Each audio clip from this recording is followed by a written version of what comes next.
A Bíblia fala sobre honrar pai e mãe, mas a mesma Bíblia fala, e por coincidência no versículo logo abaixo, diz: Pais, não provoquei a ira nos vossos filhos. Na mesma Bíblia fala que o homossexualismo é pecado, em outras palavras, mas a mesma Bíblia também fala que o teu pecado não é melhor ou menos pior do que o deles. Aliás, fala sobre amor ao próximo, fala sobre compaixão, sobre estender a mão. Prova disso é a passagem do bom samaritano. É, né? Isso daí que quase ninguém lembra. Ou então tem isso de cor, mas não bota em prática. Que passou, né? Um cristão. Vamos traduzir para os dias de hoje. Passou um cristão, passou um crente religioso, passou um católico, né? Passou um espírita, sei lá, enfim. Mas quem foi que ajudou o, né? Que estava com dificuldade? O bom samaritano. E, para quem não sabe, há uma rixa entre Samaria, povo de Samaria, e os judeus. Então, tome cuidado. A mesma Bíblia também diz que ter relações antes do casamento é pecado, mas não só tá isso na Bíblia. Tá falando sobre o julgar, tá falando sobre a mentira, tá falando sobre o roubo, tá falando sobre honrar as autoridades que foi constituída por Deus, porque não há autoridade que não seja constituída por Deus. Seja o B, seja o L, seja quem for. Ah, mas eu tenho que respeitar quem... Tá na Bíblia? Cadê que você pratica isso? Na mesma Bíblia diz que vossas esposas sejam submissas ao marido, porque ele é o cabeça.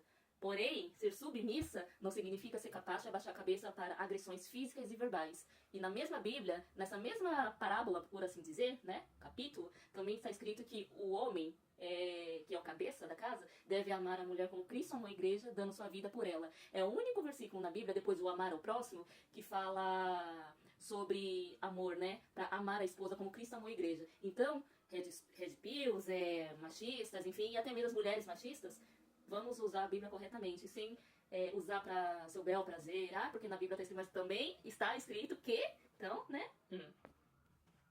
E para finalizar, a respeito dos falsos profetas, né?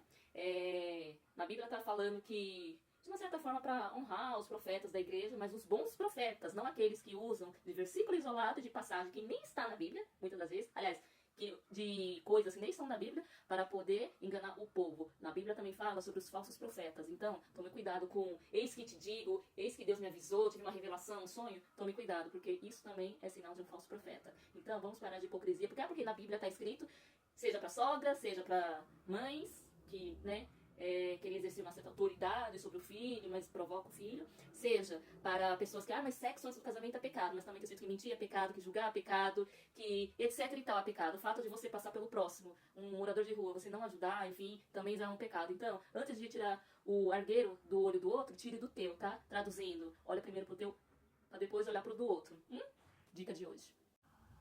E caso não tenha sido clara ainda, né, para algumas pessoas que se faz de, mas na verdade é bem inteligente, né, vamos começar pelas sogras, né, que diz, ai meu filhinho que não sei o quê, com base bíblica.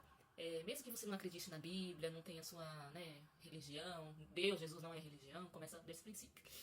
Quando os discípulos chegam até ele e falam, mestre, sua mãe, seus irmãos, seus parentes estão querendo ir até conversar com você, né, com o senhor, enfim.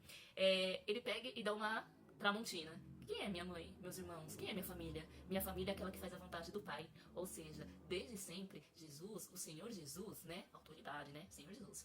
Ele cortou o cordão umbilical com Maria, né? E Maria, mesmo sendo mãe e tudo, ela entendeu, depois, acho que de um certo tempo, que o Senhor Jesus, Deus deu esse dom, né, a ela, essa oportunidade de ter gerado o Salvador, não para realizar o desejo dela ser mãe, não. Até porque, segundo os estudos, ela era uma menina, ainda, ela estava noiva ainda, né?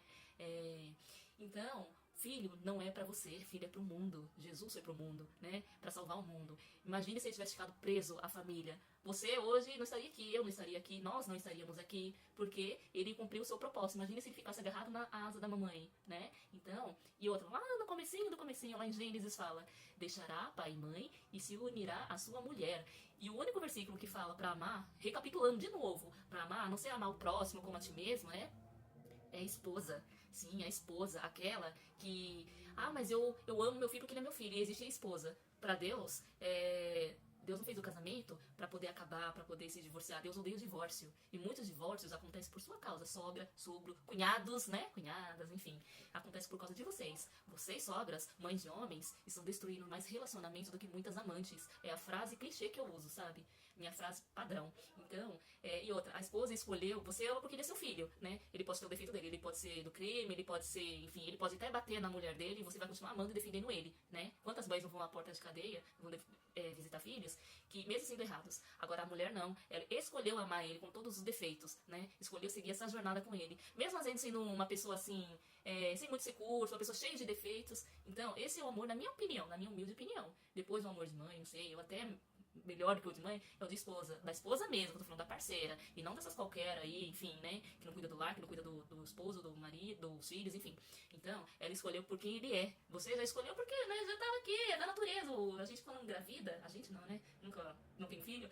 Já vem aquele dom, já nasce automaticamente com a criança o dom de, meu filho, né, mesmo com todos os defeitos. Ela não, ela fez uma escolha. Então, vamos parar de se intrometer na escolha do seu filho, da sua filha até mesmo, né? Tem genros que comem pão com de lamaçu com suas sogras, sogros, né? Cunhados. Você já fez a sua vida, você já fez a sua escolha. Você tem o seu marido, ou tem muitas sogras que têm até namorado, são viúvas, separadas. Agora deixa eles viverem a vida deles. Siga o exemplo de Maria, né? Inclusive Maria, que é muito idolatrada pela Igreja Católica. Maria, que não sei o que, imaculada e, né, o escambau. Mas ela entendeu o propósito do filho dela. Né? Aliás, o filho dela não, né? Do filho meio que adotivo, que ele só estava emprestado. Ela só emprestou o útero para gerar o nosso Salvador, o Mestre. Então, põe na sua cabeça, filho não é pra gente, filho é pro mundo. E se você ama de fato o seu filho, você vai querer ver ele feliz. Você vai sentir prazer de ver outra mulher cuidando dele. Mas ela não cuida dele, que não sei o que, foi escolha dele. Mas ela é relaxada, ela é isso, ela é aquilo, ela é uma péssima mãe com os meus netos.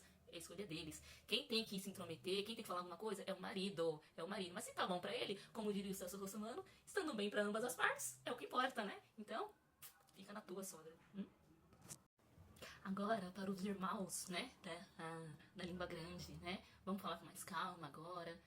Agora meu recado é para os irmãos. Marina, então você está querendo dizer que você é a favor disso, do pecado Y, X, Z, que não sei o que? Não, não sou a favor de pecado nenhum. Porém, a partir do meu pecado, eu procuro tentar olhar com o olhar de Jesus, ou com, né, de compaixão, pelo menos assim, de compaixão pelo próximo. Por que será que aquela mulher está nessa vida? No caso, a GP, né? Por que será que levou ela a entrar nessa vida? Por que será que aquela mulher sente tanto prazer em destruir lares, né? Por que será que, enfim, eu procuro olhar primeiro para os meus erros, para os meus pecados, como diz a Bíblia, aquele que não tiver pecado, que atire a primeira pedra. E diga-se de passagem, foi logo quando os discípulos levaram Maria Madalena até Jesus. E foi Maria Madalena que esteve até o fim e que viu o mestre depois de ressuscitar. Foi a primeira pessoa, aquela que ninguém dá nada, que a sociedade hipócrita, eu ia falar uma frase, mas nem vou, moralista, né, gosta de... Foi uma ex-prostituta, né, que ficou até o fim, que enxugou os pés de Jesus com seus cabelos e derramou suas lágrimas, enxugando com seus cabelos. Então, a gente não pode julgar, não sou a favor de pecado nenhum, porém, eu procuro olhar, eu também tenho pecado. Pode não ser igual do outro, e muitas vezes o nosso pecado não é igual do outro, porque a gente é muito soberbo, arrogante, mas eu procuro ver que eu também tenho falhas, que eu preciso também melhorar, e muito, e muito.